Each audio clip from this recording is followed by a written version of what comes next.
Okay, I'm going to take a minute to talk about impact. I made a video about this last year, and it happens a lot and it goes unnoticed. And I'm really glad I got this video yesterday because video sees everything. And when I went to see Michael play yesterday, after looking at the video, the three things I noticed is he pretty much got by on how well he uses his lower half because his top half wasn't surviving the impact with the ball.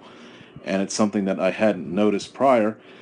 And working with him for 4 or 5 weeks because there's so many things that you need to get going early, and it's just something that I missed, and that's why having video in games sometimes is nice. And I want you to pay attention up here, and this is of course for Michael and his dad, but for anybody. I know I have a lot of dads up here that follow this stuff, and if I can help in any way, I love to do it. So I want you to watch up here and watch Michael's barrel at impact. It's going to be in this area here, okay?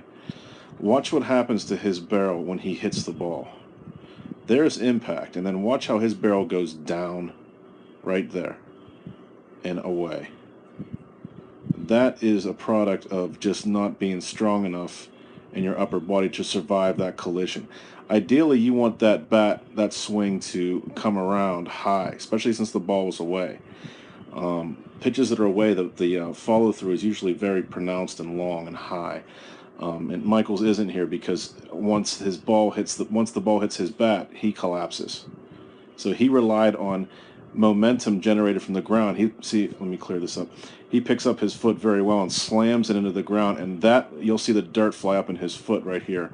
Watch Michael's foot come down this area here, and watch the dirt fly up right there. You see that? Boom. Because Michael uses the ground so well, he gets just enough with that ground to be able to do that. Because if he doesn't use the ground, that's a ground ball to third baseman.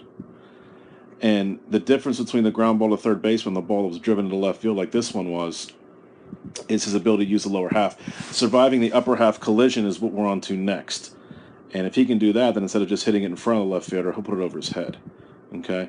So there's the problem. And here's what I think is part of the solution down below. Okay, so if you'll focus in here now,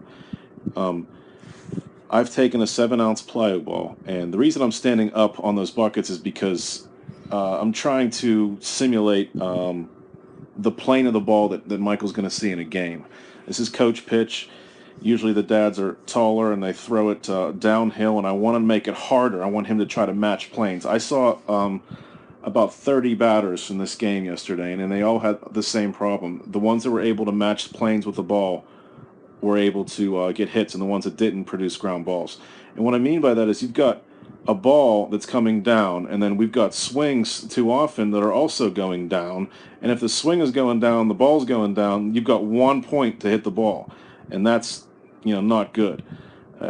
It's probably not going to help you hit the ball consistently. So what we try to do is we see that ball coming down. That's the plane. We want to try to match planes with that for as long as we can. So what we teach is to have Michael come through here and try to swing up a little bit on the angle of the ball. Now, is it an overcompensation for this? Yes, it is. But if you practice it this way, it'll translate into some success in the game. So that's why I'm up on the buckets there.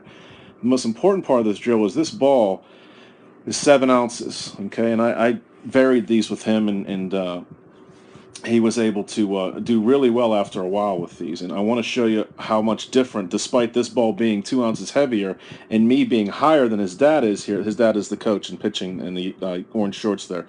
Despite me being higher, throwing a heavier ball, watch Michael's finish here. See how he's matching planes with the ball? And then watch his finish here. Now, the barrel does not collapse hardly at all. Maybe a little bit there, it flattens out, but that's pretty good. That's much different than that, despite this being a heavier ball. So what we were working on this week is exactly that. We're trying to go back and forth between heavy balls and light balls, okay, smush balls. I gave him a whole bucket of smush balls, and have him swing a wooden bat that's a little heavier, and also a quick stick that's a little lighter, so that he gets used to surviving impact and maybe getting a little better at it. Because if he can get that top half over the plate and not breaking down an impact, he is going to really drive the ball. Now, what I really like that happens after this is watch the finish here. Oh, sorry about that. Watch the finish here. Watch what happens to Michael. Boom. That front foot is rolling enough, and he has much better posture here today than he did yesterday in the game. And because of that, you're seeing that foot roll. That is exactly what we're after. And this doesn't surprise me, because if you look at the result of the swing, he drives this ball, despite it being 7 ounces, hard into what would be right field. Okay? And that's kind of what we're after.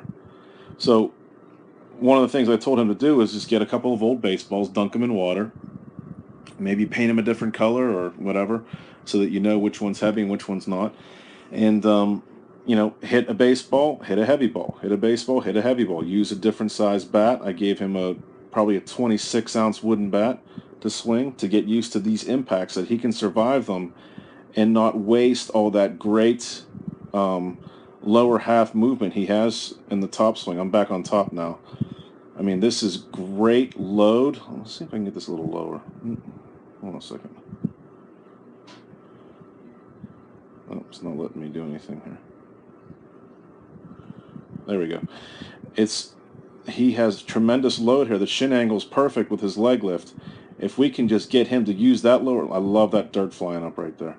Boom, boom, boom.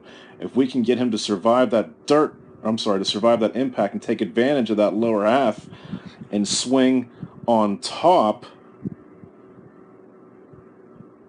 If I could take this top half and put it on this, and put it on this lower half, then we've got a kid that's driving it over the outfielder's head instead of just in front of them.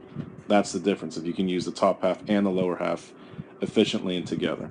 That's just one of the things we're working on. We've only been doing this for about 5 or 6 weeks, and he's getting there and getting much better. And we had a lot of fun today playing these games, and I think he's going to have a good week, and hopefully his last 2 tournaments will turn out well. But again, to recap, just grab some heavier balls, alternate with regular 5-ounce baseballs, and from time to time, just don't tell him what's coming and just see what happens. And pay special attention to what happens at impact when he swings. We want that barrel to keep going on that track, on that good backswing, instead of doing this. We don't want that, where the ball hits the bat and it just dies. That happens a lot. Okay? That's it.